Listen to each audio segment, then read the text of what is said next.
Iran যেহেতু হামলা করছে এবং বলছে যে সমস্ত গুরুত্বপূর্ণ তাদের অর্থনৈতিক ক্ষেত্রগুলো মধ্যপ্রাচ্যে যার যা আছে সেগুলো তারা একদম শেষ করে দিবে, এইটা বলার পরেই দেখছে যে ওরে বাবা বিপদ, এদের মানে ভোগ বিলাসী জীবন যাপন, হ্যাঁ, এগুলো তো বন্ধ হয়ে যাবে। সেই কারণে এখন একটু নমনম করতেছে। খুবই ইন্টারেস্টিং একটা খবর দর্শক, সংযুক্ত আরব আমিরাত সম্ভবত ভয় পেয়েছে।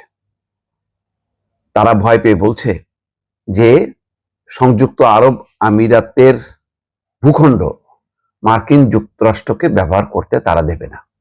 আনুষ্ঠানিকভাবে এই ঘোষণা দিয়েছেন সংযুক্ত আরব আমিরাতের আন্তর্জাতিক সহযোগিতা বিষয়ক প্রতিমন্ত্রী রিম আল হাশিমি। তিনি বলছেন যে গোড়া থেকেই সংযুক্ত আরব আমিরাতের এমন একটা অবস্থান ছিল, কিন্তু ইরান তাদের এই অবস্থানটাকে বুঝতে না পেরে খামাখায় হামলা চালাইছে। অনেকটা অভিমানের সুরেই তিনি বলছেন যে সংযুক্ত আরব আমিরাতে এই হামলাটা একেবারেই অযৌক্তিক ছিল, কারণ আমিরাত তাদের ভূখণ্ড ব্যবহার করতে দেবে না।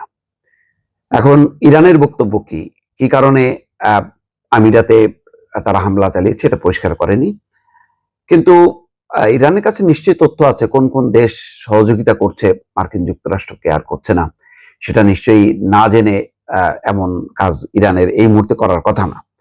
যাই হোক, বোঝা যাচ্ছে যে একটা আত্মসমর্পণের হুমকি, যেহেতু ইরান হচ্ছে আরব দেশগুলোর প্রতিবেশী রাষ্ট্র, আমেরিকা আজ আছে কাল নেই, তার প্রয়োজন ফুরাইলে সে চলে যাবে, তখন কি হবে? তখন কি ইরানকে সামলাইতে পারবে সৌদি আরব, সংযুক্ত আরব আমিরাত, কুয়েত, কাতার? পারবে না। ইরানের সামরিক শক্তির সাথে কোনোভাবেই এসব দেশ পেরে উঠবে না। এই কারণে সুর নরম করেছে এবং বলেনি যে এই হামলার প্রতিশোধ নেওয়া হবে। মন্ত্রী বলছেন যে ইরানের হামলা সত্ত্বেও সংযুক্ত আরব আমিরাত তার যেই গুরুত্বপূর্ণ স্থাপনা বা অন্যান্য কর্মকাণ্ড সেগুলোর কাজ চলতে থাকবে, কিন্তু তারা আত্মরক্ষা এবং সার্বভৌমত্ব রক্ষার পূর্ণ এবং বৈধ অধিকার সংরক্ষণ করবে, এই কথা বলছে। যে হাশিমি বলছেন সংযুক্ত আরব আমিরাতের অবস্থান শুরু থেকে স্পষ্ট, ইরানের বিরুদ্ধে কোনো সামরিক অভিযানে তার ভূখণ্ড ব্যবহার করা হবে না। হাশিমি আরো বলছেন ইরান সংযুক্ত আরব আমিরাতের ঘোষিত অবস্থান বিবেচনা না করেই তাদের উপর আক্রমণ শুরু করেছে।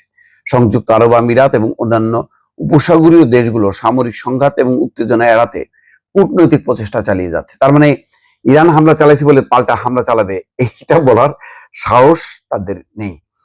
আমিরাতের প্রতিমন্ত্রী বলছেন সংযুক্ত আরব আমিরাত তেহরানে তাদের দূতাবাস বন্ধ করার এবং তাদের রাষ্ট্রদূত প্রত্যাহারের পদক্ষেপ নিয়েছে। তিনি বলেন আমাদের বার্তা স্পষ্ট, ইরানি হামলা অযৌক্তিক।